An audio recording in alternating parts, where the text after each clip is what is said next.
Okay, welcome to the bug out compound.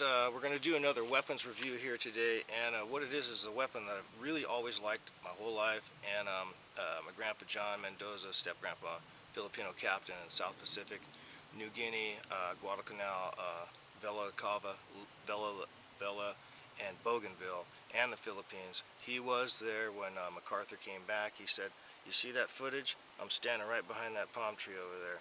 So the guy mentored me. He's a guy's smart guy. He had a lot of footage and videos, for real, and photographs of World War II and his experience. And in a couple of the photographs, I noticed that he was carrying one of these, an M130 carbine. And I thought about it later after he's died in '89, but this is what he preferred. He preferred this thing. I killed a bunch of couple guys and some stuff, and I'm not going to go into that. We're about the weapons review here. So this is a pawn shop pickup M130 carbine that I've completely stripped and restored. Gas chambers, all this business, and you got the 15 magazine, 2 sides, buttstock pouch, which I ordered. This is not World War II issue, but they did a good job with this. I really like it. It did come in a honey glazed stain. We're going to talk about the weapon here a little bit. My video time is not very long, so I have to kind of talk fast about the weapon here, and then we'll do some shooting. So anyway, what I discovered was the upper is a universal firearm, which is a Type 1, Model 1, or whatever you call it, universal, which is 1950. The serial numbers match all of this business here. So upon stripping it, restaining it to the color that I like, which is GI issue color really, I did order the strap and the oiler. The oiler is a World War II Underwood oiler. What else is World War II on this thing? The bolt has a stamp of a U, which is Underwood. These are 1942, 1943. After that, they changed the symbol a little bit. It does have a milled sight, and I can say that because I'm a mill operator.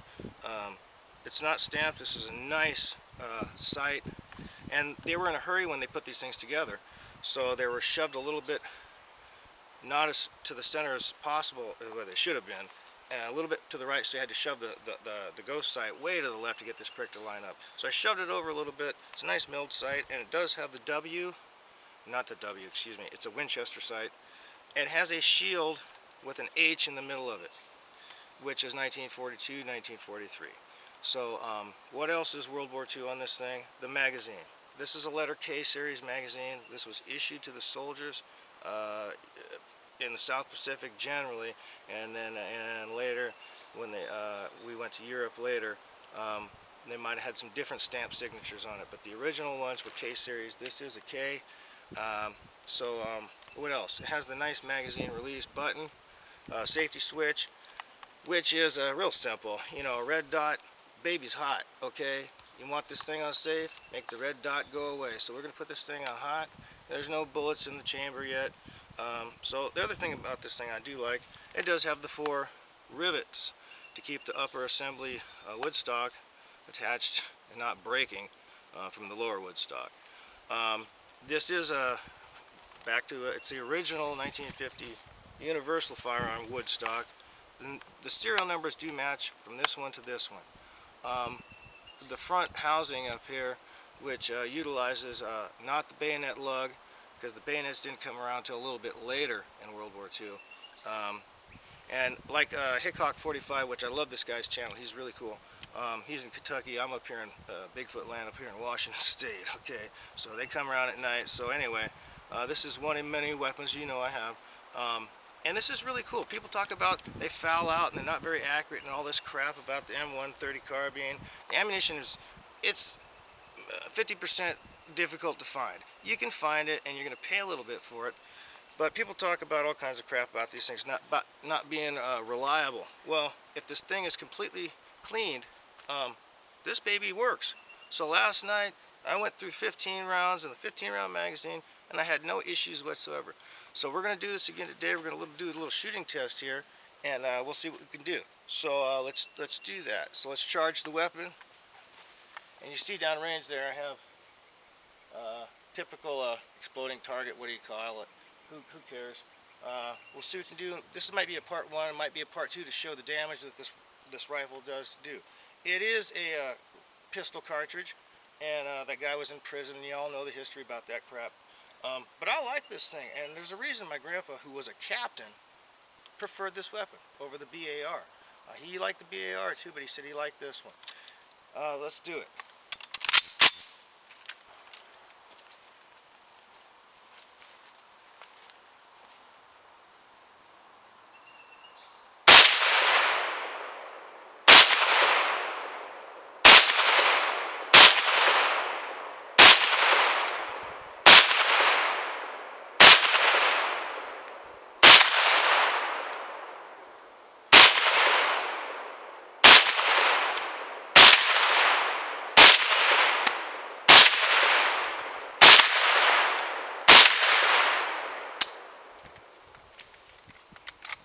Okay, so that's 15 rounds, and that is no fouls, no jams.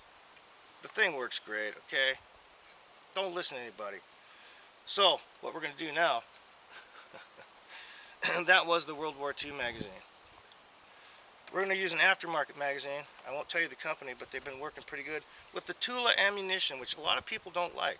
Well, they talk crap about Tula. I use it in the SDG 58 FN FAL. I use it in the AR-15. I use it in the 9mm. I have nothing bad to say about this Tula ammo. It works every time, so we'll see if it works every time again. And one thing I can say about the stuff, I've had shell casings sit outside for a month, and they start to rust. So, you know, this is plunking ammo unless you're going to use it right now, today. So let's try it out, see if there's any issues. So, I got some bottles down here. It looks like little Mr. Walk don't see me coming. So let's have some little fun here and see if I can pick off these little jugs here of stuff that's old.